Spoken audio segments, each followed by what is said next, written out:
Hello friends, good morning. நான் உங்கள் பிரியா பேசுகிறேன். எல்லோரும் எப்படி இருக்கீங்க? இன்றைக்கி நம்ம இந்த வீடியோவில் என்ன பார்க்க போகிறோம்னு பார்த்தீங்கன்னா, நம்ம அன்றாட வாழ்க்கையில் பயன்படக்கூடிய சூப்பரான டிப்ஸ்லாம் பார்க்க போகிறோங்க. வீடியோவை ஸ்கிப் பண்ணாமல் பாருங்கள் ஃப்ரெண்ட்ஸ். அப்போ தான் நான் என்ன சொல்ல வரேன் அப்படின்றது உங்களுக்கு கிளியராக புரியும். ஓகே ஃப்ரெண்ட்ஸ், இப்போ நம்ம வீடியோக்குள்ளே போகலாம். வீடியோக்குள்ளே போகிறதுக்கு முன்னாடி நீங்கள் நம்மளுடைய சேனலை ஃபஸ்ட் டைம் பார்க்குறீங்க அப்படின்னா மறக்காமல் சப்ஸ்கிரைப் பண்ணி வச்சுக்கோங்க. அதுக்கு பக்கத்தில் இருக்க பெல் பட்டனையும் ப்ரெஸ் பண்ணுங்கள். அதுக்கு பக்கத்தில் இருக்க ஆல் என்ற பட்டனையும் ப்ரெஸ் பண்ணுங்கள் ஃப்ரெண்ட்ஸ். அப்போ தான் நான் போடுற வீடியோஸ் உங்களுக்கு உடனுக்குடனே நோட்டிஃபிகேஷன் வரும். ஓகே ஃப்ரெண்ட்ஸ், இப்போ நம்ம டிப்ஸ் நம்பர் 1 பார்க்கலாம். டிப்ஸ் நம்பர் 1ல் இந்த மாதிரி பிளாஸ்டிக் கண்டெய்னர்ஸ் எல்லாம் எப்படி ரீயூஸ் பண்ணுறதுன்னு பார்க்கலாங்க. இதனுடைய மூடி உடஞ்சிருந்தால் அந்த மூடியை தூக்கி போட்டுருங்க. இந்த பாட்டம் போர்ஷனை மட்டும் தான் நம்ம யூஸ் பண்ண போகிறோம். அது கூடவே ஒரு கிளாத் எடுத்துக்கோங்க. ஓல்டு கிளாத்தோ இல்லை கிஃப்ட் ரேப்பரோ எடுத்துக்கோங்க. அந்த கிஃப்ட் ரேப்பரையோ இல்லை ஓல்டு கிளாத்தையோ இந்த கண்டெய்னருடைய அளவுக்கு ஏற்ற மாதிரி மெஷர் பண்ணிக்கோங்க. மெஷர் பண்ணிவிட்டு அதே மாதிரி கட் பண்ணியும் எடுத்துக்கோங்க ஃப்ரெண்ட்ஸ். பாருங்கள், நான் பழைய பேண்ட் குழந்தைங்களுடைய தான் எடுத்திருந்தேன். ஸோ இந்த பேண்ட்டை யூஸ் பண்ணி நிறைய டிப்ஸ் பார்த்திங்கன்னா நம்மளுடைய சேனல்லேயே அப்லோட் பண்ணியிருக்கோம். உங்களுக்கு தேவைப்பட நம்மளுடைய சஞ்சு கிரியேட்டிவ் கார்னர் பேஜுக்கு போய் செக் பண்ணி பாருங்கள். பிடிச்சிருந்தால் வீடியோக்கு ஒரு லைக் பண்ணிவிட்டு நம்ம சேனலை அப்படியே சப்ஸ்கிரைப் பண்ணி வச்சுக்கோங்க. ஓகே ஃப்ரெண்ட்ஸ், பாருங்கள், நான் அந்த கிளாத்தை அந்த பிளாஸ்டிக் கண்டெய்னருக்கு மேலே ஃபெவிகால் அப்ளை பண்ணி அழகாக ஒட்டி விட்டுக்கிறேங்க. பாருங்கள், ஃபுல்லாகவே ஒட்டி முடிச்சிருங்க. பாட்டமில் பார்த்திங்கன்னா கொஞ்சமாக கிளாத் மிச்சம் இருக்கும். அதையுமே பார்த்திங்கன்னா இந்த மாதிரி கட் பண்ணி விட்டுட்டு ஃபெவிகால் அப்ளை பண்ணி கவர் பண்ணி விட்டுருங்க, ஒட்டி விட்டுட்டு. அவ்வளோதாங்க ஃப்ரெண்ட்ஸ். இதுக்கு மேலே ஒரு லேஸ் எடுத்திருக்கேன். அந்த லேஸை நான் 2 லேயராக ஒட்டி எடுத்துக்கிறேன். பாருங்கள், டாப்லேயே பார்த்திங்கன்னா ஃபர்ஸ்ட்டு பாட்டம்லேயும் அதுக்கு மேலே 1 சென்டிமீட்டர் கேப் விட்டுட்டு மேலேயும் பார்த்திங்கன்னா 2 லேயர் இருக்க மாதிரி அந்த லேஸை ஃபெவிகால் அப்ளை பண்ணி ஒட்டி எடுத்துக்கிறேங்க. இப்போ நம்ம சப்ஸ்கிரைபர் எல்லாருக்குமே ஒரு பெரிய ஹாய் சொல்லிக்கலாங்க. மனோஜ், டிஎன்பி ஜாப்ஸ், சகாயா ஃப்ளோஃபியா, சித்திகா, கோதாவரி சுந்தர், செல்வகுமார், தேவா, ஃபாத்திமா, கீதா ஜெய், பத்மா, கனகவல்லி, தாரா நாகராஜன், அனுராதா ஜான்சன், அன்னபூரணி, ஜஷ்வந்த், பிரியா ஷாகுல், தருண் குமார், உஷா, இவங்க எல்லாருக்குமே ஒரு பெரிய ஹாய் சொல்லிக்கலாங்க ஃப்ரெண்ட்ஸ். ஓகே ஃப்ரெண்ட்ஸ், இப்போ நம்ம வீடியோக்குள்ளே போகலாம். பாருங்கள் ஃப்ரெண்ட்ஸ், நான் ஒட்டி முடிச்சிட்டேன். அவ்வளோதாங்க. இதை நம்ம கிச்சனில் பார்த்திங்கன்னா கரண்டியெல்லாம் போட்டு வைக்கக்கூடிய ஒரு ஆர்கனைசராக இதை நம்ம யூஸ் பண்ணிக்கலாம். இந்த மாதிரி கரண்டிலாம் போட்டு வைக்கிறதுக்கு ஆன்லைனில் காசு கொடுத்து ஆர்கனைசர்ஸ்லாம் வாங்காமல் இந்த மாதிரி நம்ம வேஸ்ட்டாக குப்பையில் தூக்கி போடக்கூடிய பிளாஸ்டிக் கண்டெய்னர்ஸை ரீசைக்ளிங் பண்ணி அழகாக யூஸ் பண்ணிக்கலாங்க. பாருங்கள், பார்க்க எவ்வளோ நீட்டாக அழகாக இருக்குதுன்னு சொல்லிட்டு ரொம்ப ஸ்ட்ராங்காகவும் இருக்குங்க. உங்களுக்கு தேவைப்பட ட்ரை பண்ணி பாருங்கள். இப்போ நம்ம நெக்ஸ்ட் டிப்ஸ் பார்க்கலாம். டிப்ஸ் நம்பர் 2 பார்க்க போகிறோம். டிப்ஸ் நம்பர் 2ல் குழந்தைங்களுடைய பழைய ஸ்கர்ட் இந்த மாதிரி இருந்துச்சு அப்படின்னா அதை எப்படி ரீயூஸ் பண்ணுறதுன்னு பார்க்கலாங்க. இந்த மாதிரி ஸ்கர்ட்லாம் பார்த்திங்கன்னா 2-3 லேயர் கொடுத்துருப்பாங்க. இதில் நான் ஒரு லேயரை மட்டும்தாங்க யூஸ் பண்ண போகிறேன்.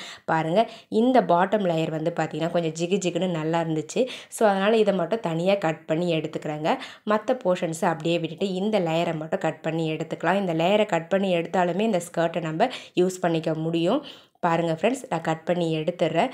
இப்போ நம்ம இந்த ஸ்கர்ட்டுடைய கிளாத்தை பார்த்திங்கன்னா நல்ல பக்கம் உள்ளே இருக்க மாதிரி வச்சு மடித்து விட்டுருங்க. இந்த மாதிரி மடித்து விட்டுட்டு இதை ரெக்டாங்கிள் ஷேப்பில் நம்ம தையல் போட்டு எடுக்க போகிறோம். ஃபர்ஸ்ட்டு ஒரு சைடு மட்டும் ஓப்பன் பண்ணி விட்டுருங்க. அதாவது ஓப்பனாக இருக்க மாதிரி விட்டுட்டு மற்ற 3 பக்கங்கள் எல்லாத்தையுமே நம்ம ரன்னிங் தையல் யூஸ் பண்ணி தைக்க போகிறோம். ஊசி நூல் யூஸ் பண்ணி நான் தைக்கிற மாதிரி ரன்னிங் தையல் போட்டு எடுத்துக்கோங்க ஃப்ரெண்ட்ஸ். ஃபர்ஸ்ட்டு ஸ்ட்ரைட்டாக அந்த கார்னரில் அந்த சைடில் கிராஸாக இருக்கு இல்லைங்களா, அந்த போர்ஷன்ஸ் எல்லாம் அப்படியே விட்டுருங்க. கட் பண்ண வேண்டியதே இல்லை. ஸ்ட்ரைட்டாக தையல் மட்டும் நீங்கள் போட்டுக்கோங்க. தையலை நம்ம போடுற தையலை ஸ்ட்ரைட்டாக போட்டால் போதும். கிளாத்தை கட் பண்ண வேண்டியது இல்லைங்க. பாருங்கள், ஒரு சைடு ஃபுல்லாக போட்டு முடிச்சுட்டேன். இன்னொரு சைடும் அதே மாதிரி ஸ்ட்ரைட்டாக ரன்னிங் தையல் போட்டுக்கிறேன்.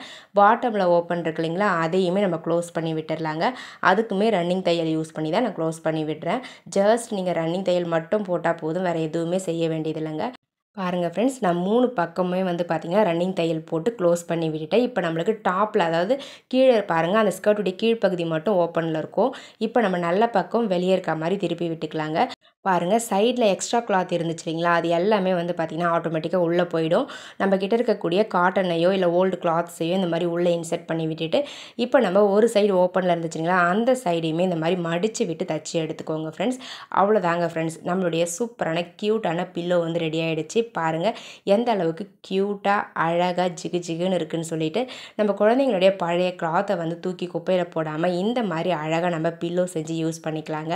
பாருங்கள் ஃப்ரெண்ட்ஸ், எவ்வளோ க்யூட்டாக இருக்குன்னு சொல்லிட்டு இந்த பில்லோ உங்களுக்கு பிடிச்சிருந்தது அப்படின்னா மறக்காமல் இந்த வீடியோக்கு ஒரு லைக் தட்டி விட்டுருங்க. இந்த பில்லோவை நீங்கள் அழகாக சோஃபாவில் வச்சு யூஸ் பண்ணிக்கலாம். பார்க்கவே ரொம்ப க்யூட்டாக அழகாக இருக்குங்க. பாருங்கள் ஃப்ரெண்ட்ஸ் எவ்வளோ க்யூட்டாக இருக்குதுன்னு சொல்லிட்டு. ரொம்ப சாஃப்டாகவும் இருக்கும் யூஸ் பண்ணுறதுக்கு. நம்ம சோஃபாலெல்லாம் பில்லோ வைக்கிறதுக்கு குட்டி குட்டியாக தான் செஞ்சு வைப்போம். அப்படி இல்லைனா கடையில் வாங்கி தான் வைப்போம். அதுக்கு பதிலாக இந்த மாதிரி நீங்கள் ட்ரை பண்ணி பாருங்கள். இப்போ நம்ம டிப்ஸ் நம்பர் 3 பார்க்க போகிறோம். டிப்ஸ் நம்பர் 3ல இந்த மாதிரி பிளாஸ்டிக் கண்டெய்னர்ஸை எப்படி யூஸ் பண்ணுறதுன்னு பார்க்கலாங்க. ஃபர்ஸ்ட் நான் வந்து பார்த்திங்கன்னா 2 ஹோல்ஸ் வந்து போட்டு எடுத்துக்கிட்டேன். அதுக்கப்புறம் ஹோல்ஸ் போட்ட இடத்த மட்டும் விட்டுட்டு மற்ற ஆப்போசிட் போர்ஷன்ஸ் எல்லாத்தையுமே நான் கட் பண்ணுற மாதிரி அழகாக வந்து கட் பண்ணி எடுத்துக்கோங்க. இந்த மாதிரி கிராஸாக இருக்க மாதிரி கட் பண்ணி எடுக்கணும். அப்போ தான் யூஸ் பண்ணும்பொழுது கம்ஃபர்டபுளாக இருக்கும். பாருங்கள் இந்த மாதிரி கட் பண்ணி முடித்த பிறகு பாட்டமில் வந்து பார்த்திங்கன்னா சுற்றி வந்து குட்டி குட்டியாக ஹோல்ஸ் வந்து போட்டு எடுத்துக்கோங்க ஃப்ரெண்ட்ஸ். சிசரை ஹீட் பண்ணிவிட்டு போட்டிங்க அப்படின்னா ரொம்ப ஈஸியாக உங்களுக்கு ஹோல்ஸ் கிடச்சிரும். அவ்வளோதாங்க, நான் ஹோல்ஸ் போட்டு முடிச்சிட்டேன். இதை நம்ம இன்னும் கொஞ்சம் டெக்கரேட் பண்ண போகிறோம். அதுக்கு வந்து பெயிண்ட் எடுத்துருக்கேன். ஃபர்ஸ்ட் பிளாக் கலர் பெயிண்ட் எடுத்துருந்தேன். அந்த பெயிண்ட்டை இந்த கண்டெய்னரை சுற்றி வந்து பார்த்திங்கன்னா அழகாக வந்து பெயிண்ட் பண்ணி எடுத்துக்கலாங்க. பாருங்கள் பெயிண்ட் பண்ணி முடித்த பிறகு உங்களுக்கு பார்க்குறதுக்கே நீட்டாக இருக்குங்க. நம்ம எடுக்கிற பிளாஸ்டிக் கண்டெய்னர் வந்து ரொம்ப பழசாக இருந்தால் கூட இந்த மாதிரி நம்ம பெயிண்ட் பண்ணி யூஸ் பண்ணும்பொழுது பார்க்குறதுக்கு புதுசு மாதிரி மாறிடுங்க. பாருங்கள் ஃப்ரெண்ட்ஸ் நான் பெயிண்ட் பண்ணி முடிச்சிட்டேன். இப்போ பாருங்கள் எவ்வளோ அழகாக இருக்குன்னு சொல்லிட்டு. அடுத்தது ரெட் கலர் பெயிண்ட் எடுத்திருக்கேன். அந்த ரெட் கலர் பெயிண்ட்டை இந்த கண்டெய்னருடைய ஓரங்களில் மட்டும் கொடுத்துக்கிறேங்க. பாருங்கள் இந்த மாதிரி அந்த கார்னர்ஸில் மட்டும் கொடுத்தோம் அப்படின்னா பார்க்கவே கொஞ்சம் லுக்காக இருக்குங்க. அவ்வளோதாங்க ஃப்ரெண்ட்ஸ், நம்மளுடைய சூப்பரான பாத்ரூம் ஆர்கனைசர் ரெடி ஆகிடுச்சு. இந்த பாத்ரூம் ஆர்கனைசரை நீங்கள் இந்த ஹோல்ஸை யூஸ் பண்ணி ஒரு கயிறை வந்து கட்டிட்டு ஹேங் பண்ணி யூஸ் பண்ணிக்கலாம். அப்படி இல்லைனா இந்த மாதிரி நீல வாக்கில் ஹோல்ஸ் பண்ணிவிட்டு இந்த மாதிரி ஒரு ஹூக்கில் வந்து டேரெக்டாக அப்படியே ஹேங் பண்ணி சோப் பாக்ஸாக அழகாக யூஸ் பண்ணிக்கலாங்க. இந்த மாதிரி நம்ம ஹேங் பண்ணி யூஸ் பண்ணும்போது தண்ணி வந்து ஃபுல்லாகவே வடிஞ்சு வந்துடும். சோப்பில் தண்ணி நிற்கவே நிற்காதுங்க. எடுத்து யூஸ் பண்ணுறதுக்கும் ரொம்பவே கம்ஃபர்டபுளாக இருக்கும். பார்க்கவும் நீட்டாக அழகாக இருக்குங்க. உங்களுக்கு தேவைப்பட்டால் நீங்களும் இதே மாதிரி ட்ரை பண்ணி பாருங்கள். இப்போ நம்ம டிப்ஸ் நம்பர் 4 பார்க்கலாம். டிப்ஸ் நம்பர் 4ல் நிறைய பேர் வீட்டில் வந்து பார்த்திங்கன்னா பருப்பை வந்து வாங்கி அப்படியே ஸ்டோர் பண்ணி வச்சுருவோம். ஒரு 1 kg 1.5 kg அந்த மாதிரி வாங்கி ஸ்டோர் பண்ணி வைக்கும்பொழுது அடிக்கடி பார்த்திங்கன்னா நம்மளுக்கு பூச்சி பிடிச்சிருங்க. நிறைய குவான்டிட்டியில் பருப்புகள்லாம் ஸ்டோர் பண்ணி வைக்கும்பொழுது 1 மந்த்து கூட தாங்காது, அதுக்குள்ளவே பூச்சி வர ஆரம்பிச்சிரும். ஸோ அதை அவாய்ட் பண்ணுறதுக்கு இந்த மாதிரி அந்த பருப்பில் வந்து பார்த்திங்கன்னா காஞ்ச மிளகாவை உள்ளே போட்டு விட்டுட்டு அதுக்கு மேலே பருப்பை கொட்டி விட்டுருங்க. கொட்டி விட்டுட்டிங்க அப்படின்னா 6 மாதம் ஆனாலும் அந்த பருப்பில் பூச்சி வரவே வராதுங்க.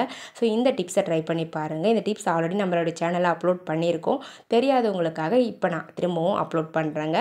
பாருங்கள் ஃப்ரெண்ட்ஸ், ரொம்ப ரொம்ப சிம்பிள் தான். ஜஸ்ட் காஞ்ச மிளகாவை மட்டும் போட்டு வைங்க, பூச்சி பிடிக்காமல் இருக்கும்.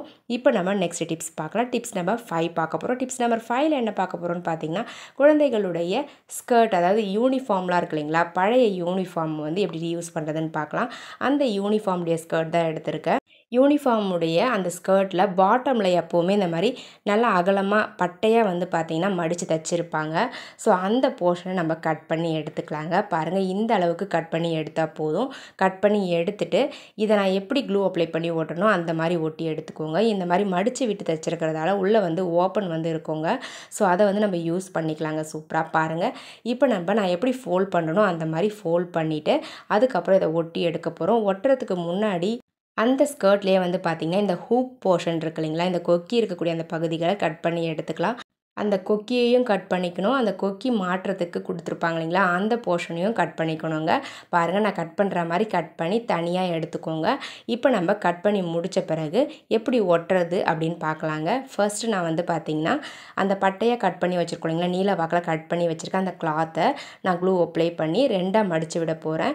மடிக்கும்பொழுது ரெண்டுமே ஈக்குவலாக இருக்க மாதிரி மடிக்கக்கூடாது. ஒரு சைடு வந்து கொஞ்சம் பெருசாக இருக்க மாதிரி விட்டுட்டு கிளாத்தை வந்து மடித்து ஒட்டி விட்டுருங்க. அடுத்தது அந்த கொக்கியை வந்து பார்த்திங்கன்னா டாப்பில் இருக்கக்கூடிய அந்த கிளாத்தில் ஒட்டிட்டு கீழே வந்து பார்த்திங்கன்னா நம்ம இப்போ ஒட்டணும் இல்லைங்களா, அந்த கிளாத்தில் அந்த கொக்கி மாட்டுற போர்ஷனை க்ளூ அப்ளை பண்ணி ஒட்டி விட்டுருங்க. அவ்வளோதாங்க ஃப்ரெண்ட்ஸ், நம்மளுடைய சூப்பரான க்யூட்டான சிம்பிளான பவுச் வந்து ரெடி ஆகிடுச்சுங்க. இந்த பவுச்சில் நீங்கள் உங்களுக்கு தேவையான பொருட்களை வச்சு யூஸ் பண்ணிக்கலாங்க. நான் வந்து எதுக்காக யூஸ் பண்ண போகிறேன் அப்படின்னு பார்த்தீங்கன்னா குழந்தைங்க ஸ்கூலுக்குலாம் வந்து பார்த்திங்கன்னா ஆர்ட் ஒர்க்லாம் பண்ணுறதுக்கு சிசரு அதுக்கப்புறம் ஃபெவிகால்லாம் கொண்டு போவாங்க. அப்படி கொண்டு போகும்பொழுது பேக்கில் அப்படியே டேரெக்டாக வச்சு எடுத்துகிட்டு போகிறதால அது அப்படியே பேக்கில் கொட்டிக்கும். ஃபெவிகால்லாம் புக்ஸ் எல்லாம் பூசி ரொம்ப கஜன்னு பண்ணி எடுத்துகிட்டு வருவாங்க. ஸோ அதை அவாய்ட் பண்ணுறதுக்கு இந்த மாதிரி குட்டியாக ஒரு பவுச் ரெடி பண்ணி கொடுத்தீங்க அப்படின்னா அதில் சிசரையும் ஃபெவிகாலையும் வச்சுப்பாங்க. ஸோ ரொம்ப சேஃபாக இருக்கும். ரொம்ப கம்ஃபர்டபுளாகவும் இருக்குங்க அவங்க யூஸ் பண்ணுறதுக்கு. ட்ரை பண்ணி பாருங்கள். ரொம்ப விரும்பியும் யூஸ் பண்ணுவாங்க. 2 லேயர் வந்து இதில் ஓப்பன் இருக்கும் பாருங்கள். 2 போர்ஷன் இருக்கும். ஸோ 2 போர்ஷனில் ஒரு போர்ஷனில் சிசரையும் இன்னொரு போர்ஷனில் நம்ம ஃபெவிகாலையும் வச்சு யூஸ் பண்ணிக்கலாம். கேஷ் கூட இதில் வச்சு நீங்கள் யூஸ் பண்ணிக்கலாங்க. ரொம்பவே சேஃபாக இருக்கும் குழந்தைங்களுக்கு யூஸ் பண்ணுறதுக்கு. தேவைப்பட ட்ரை பண்ணி பாருங்கள். நம்ம வேஸ்ட்டாக வச்சுருக்கக்கூடிய அந்த யூனிஃபார்ம் உடைய ஸ்கர்ட் பகுதியை இந்த மாதிரி யூஸ் பண்ணிக்கலாம். ஓகே ஃப்ரெண்ட்ஸ், என்னுடைய ஐடியாஸ்லாம் உங்களுக்கு பிடிச்சிருந்தது அப்படின்னா மறக்காமல் இந்த வீடியோவுக்கு ஒரு லைக்கை தட்டி விட்டுருங்க. வீடியோஸை உங்கள் ஃப்ரெண்ட்ஸ் அண்ட் ரிலேட்டிவ்ஸ் கூட ஷேர் பண்ணிக்கோங்க. மறக்காமல் நம்மளுடைய சேனலை இன்னும் நீங்கள் சப்ஸ்கிரைப் பண்ணாமல் பார்த்துக்கிட்டு இருக்கீங்க அப்படின்னா சப்ஸ்கிரைப் பண்ணி சப்போர்ட் பண்ணுங்கள் ஃப்ரெண்ட்ஸ். அதுக்கு பக்கத்தில் இருக்க பெல் பட்டனையும் ப்ரெஸ் பண்ணுங்கள். அதுக்கு பக்கத்தில் இருக்க ஆளுன்ற பட்டனையும் ப்ரெஸ் பண்ணுங்கள் ஃப்ரெண்ட்ஸ். அப்போ தான் நான் போடுற வீடியோஸ் உங்களுக்கு உடனுக்குடனே நோட்டிஃபிகேஷனாக வரும். உங்களுடைய நேமும் நம்மளுடைய சேனலில் வாசிக்கணும்னு ஆசைப்பட்டீங்கன்னா மறக்காமல் உங்களுடைய பாசிட்டிவ் கமெண்ட்ஸை இந்த வீடியோவுடைய கமெண்ட் செக்ஷனில் பதிவு பண்ணுங்கள். நெக்ஸ்ட் வீடியோவில் உங்கள் நேமும் வாசிக்கப்படும். ஓகே ஃப்ரெண்ட்ஸ், பாய்.